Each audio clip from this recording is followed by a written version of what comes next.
before I get started, I have to give a huge shout out to Craig Jarrett for sending me this article in which we are going to be resurrecting a person I have not talked about on my channel in probably well over a year, damn near almost 2 years. And that is none other than Sage Mammy Steele.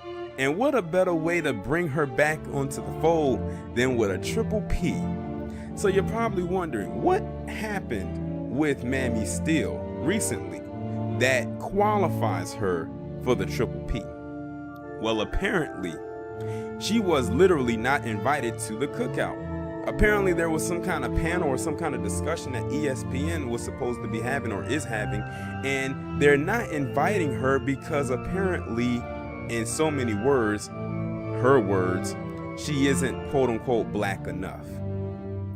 Well, Sage, considering the stuff you have said about and about black people over the years, it's no surprise as to why you weren't invited. Now, this is the same woman that claims that all the atrocities and racism that she's ever experienced in her life, and I mean almost every last one of them, came from black people. Yet it wasn't black people that gave her a dock in pay and like lowered her salary, and it wasn't black people that comes to racism against her.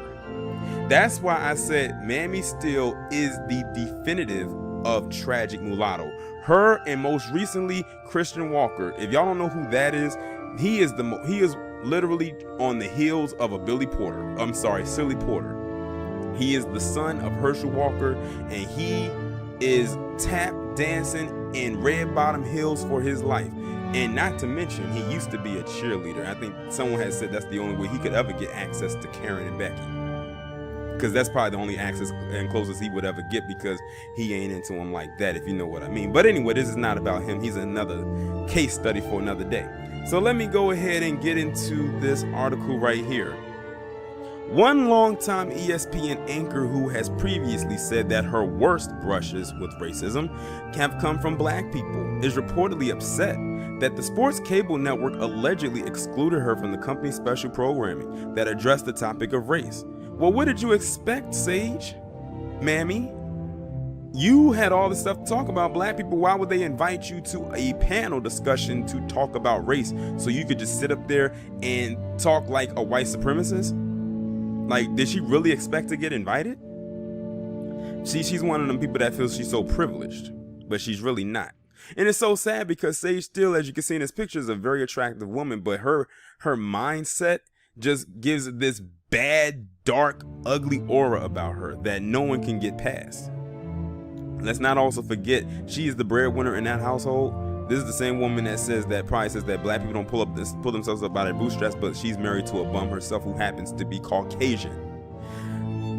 In other words, Sage Steele is big mad that she didn't get invited to the network's proverbial cookout. Steele, who was black, aired her grievances to her bosses, according to a report from the Wall Street Journal that is attributed to an anonymous source. The Journal reported that Steele said her co-workers told her she was being considered to be included in the special that aired last month. However, two of Steele's fellow anchors at ESPN said their co-worker wouldn't be accepted by what they considered the black community, according to the Journal's report. The two anchors who voiced complaints are Elle Duncan and Michael Eaves, both whom are black. Steele, age 47, released a statement saying in part that her experience as a black woman, no matter the circumstances, should not be discounted and instead should be amplified through the inclusion in the network's conversation. I found it sad that for all of us that any human being should be allowed to define someone's blackness, Steele said.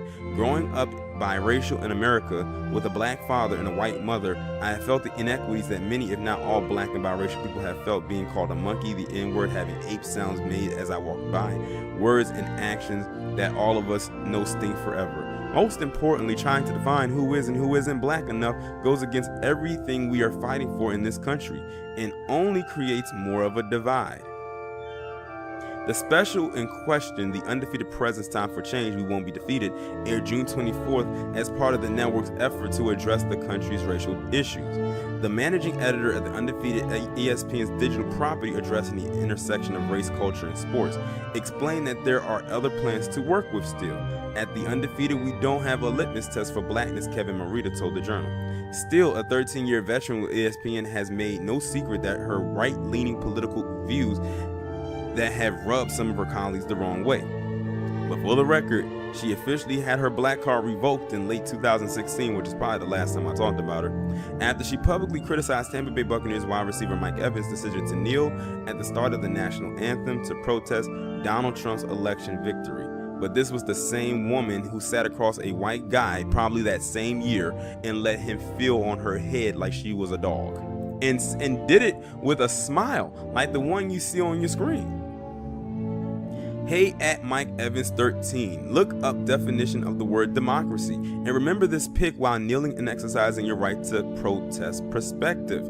She wrote in a since deleted tweet that was accompanied by a photo of a white man kneeling in a graveyard of soldiers. She then published a diatribe on Facebook about diversity. It was one of the many instances where Steele appeared to be laser focused on blaming her fellow black people for being racist. Instead of praising or uplifting each other, way too many people of color choose to tear down, mock, and spew hatred at other blacks who feel differently or make decisions that are different from theirs. She wrote in part, "That, my friends, is hypocrisy at its best.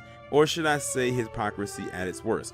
Yes, that was say still attacking black people publicly because they were mad she attacked a black man publicly." That same year, she was also blamed for cutting short a post-game interview with an athlete whose commentary turned political with talking points that address issues Trump's critics have said he falls short on. In 2017, they just pulling out all the receipts, there was a major social media backlash after she publicly complained that a protest against Trump at Los Angeles airport had inconvenienced her travel plans. Social media users suggested that she was a Trump supporter. I remember that. Later that same year, still stinging from the criticisms she received over her public complaints, said that during a panel discussion that black people have been more racist to her than white folks have. "There are many times that I believe that we as African Americans can be hypocritical, and that is not to look ourselves in the mirror and we are saying certain things and blaming other groups for one thing when we are doing the exact same thing," she said in part, before continuing later. "The worst racism that I've received as a biracial woman married to a white man, and I mean thousands and thousands over the years, is from black people who in my mind thought would be the most accepting people because there have been that experience. But even as recently as the last couple of weeks, the worst I have received that was thrown at me, I can't repeat here, and it's 99% from people with my skin color. But if a white person said those words to me, what would happen? How do we, with Christianity as our foundation, address this honestly with each other in these communities? Because to me, if we don't start with ourselves in any issue, how can we point the fingers at somebody else?" And yet another display of her apparent loyalty to the president, Still issued a strong critique of her then fellow ESPN peer Jamel Hill over a public rebuke of 45 on Twitter as a white supremacist. The Urban Dictionary defines the cookout as a metaphorical gathering of the black community, usually exclusive to only blacks. Considering all of the above, is it really a surprise Still wasn't involved in the ESPN special addressing race when she has already made her stance on the topic crystal clear many years over? To that I say exactly. I read all of her little backstory right there. This woman is absolute trash, and she had the nerve to get upset that she was not invited to a panel discussion about race in America. Of course they wasn't going to invite you, mammy, because you would have brought those same talking points that I just read in this article, all those receipts that they pulled up from 2016, and you would have brought them to the forefront at that panel discussion. Mammy Still is literally the Candace Owens of ESPN. Even though Say Still was around before her, I think Candace now has more. I don't want to give her that much credit. She's just out there more. They're literally two peas in a pod, just in two different arenas. Candace Owens is more in the political arena, and she's in the sports arena. But they both have the same exact mindset. I'm surprised they never met with each other to discuss bullshit, because that's exactly what it is at the end of the day when it comes to the both of them. I do not feel bad for Sage Still. I will never feel bad for her, no matter how much she whines and complains and bitches and then tries to put herself into a victim position, because she's not a victim whatsoever. Just what I read there, I thought I forgot all about that, and everything that she said, it all came right back to me. Everything she said, that the most ridiculous one had to be the one at that airport. That had to be the one at the airport. "Oh my God, I can't get to my plane because they are out here protesting for human rights."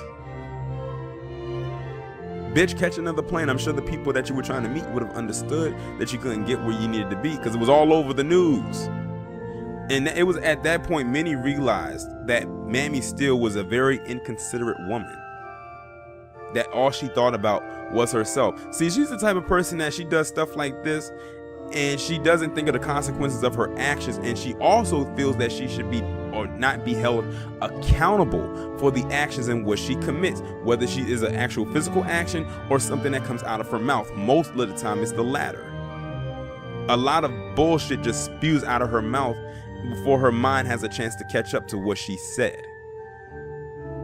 But I don't feel bad for her, and like I said, karma just is going to continue coming her way. She's very lucky that she only got demoted at ESPN a couple years ago and didn't get fired, because a lot of people, truth be told, Mammy Steele, were rooting for you to get fired, and many of them look like the same people who ass you love to kiss.